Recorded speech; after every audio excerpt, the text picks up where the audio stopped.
Imagine being your family pet, a being who can make no decisions on their own, feed themselves when hungry, or be able to be near the dinner table.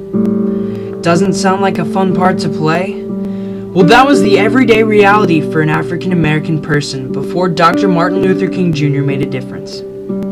Humans being treated like animals and almost no one doing anything about it. One person who did care was Dr. Martin Luther King Jr., and one event that made him different from other people who fought for equal rights was the letter from Birmingham jail.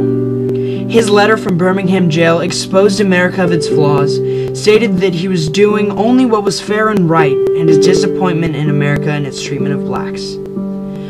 America was very flawed in the 1960s. The American attitude on their own citizens was total hatred. Dr. Martin Luther King was thrown in jail for protesting something that he believed in, which was a violation of the First Amendment of the American Constitution. He was sent to the Birmingham jail for protesting for black rights.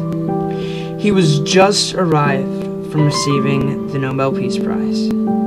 Dr. Martin Luther King Jr. was just doing what he felt was right and not resorting to violence. At this injustice of King being thrown into jail, he wrote a letter from the Birmingham jail, which was where he was being held. Many times in this letter, King explains how America was defying what had been established at the birth of the country.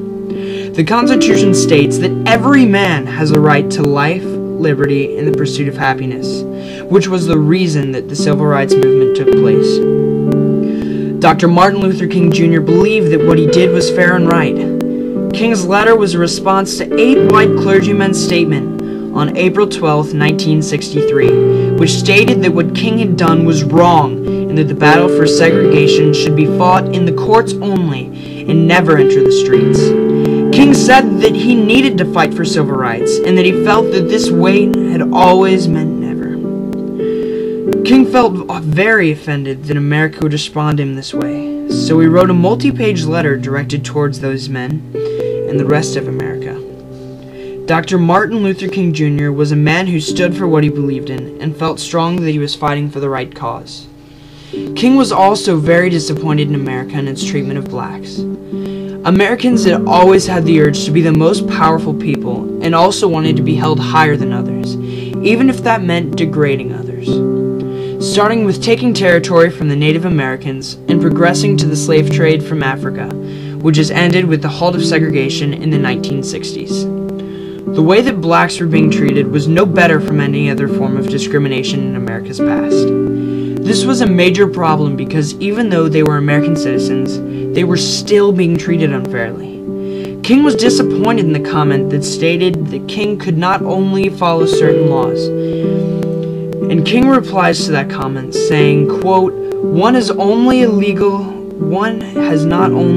but a moral responsibility to obey just laws, unquote. He means by this comment that he shouldn't be expected to follow laws which are unjust and against his moral beliefs. Another way that he can explain his point is when he says, quote, I believe with St. Augustine that, quote, an unjust law is no law at all, end quote. Though this event disappointed him, King still never stopped his fight for freedom. King's letter from Birmingham jail showed America its flaws, said that all he was doing was fair and right, showed his disappointment in America and what they have done, and also brought up the issue of its treatment of blacks and how it needed to be ended. King's letter sent to the 8 clergymen stated how they were violating the First Amendment of the Constitution, said how something had to be done soon about segregation, and stated how his defying of the law was for a good reason and how the law was unjust.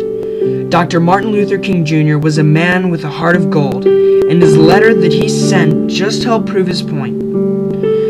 King fought for what was right and never backed down. Though many thought King was going to prison was extreme, he took it as an opportunity to strike and help end segregation, and that is exactly what he did.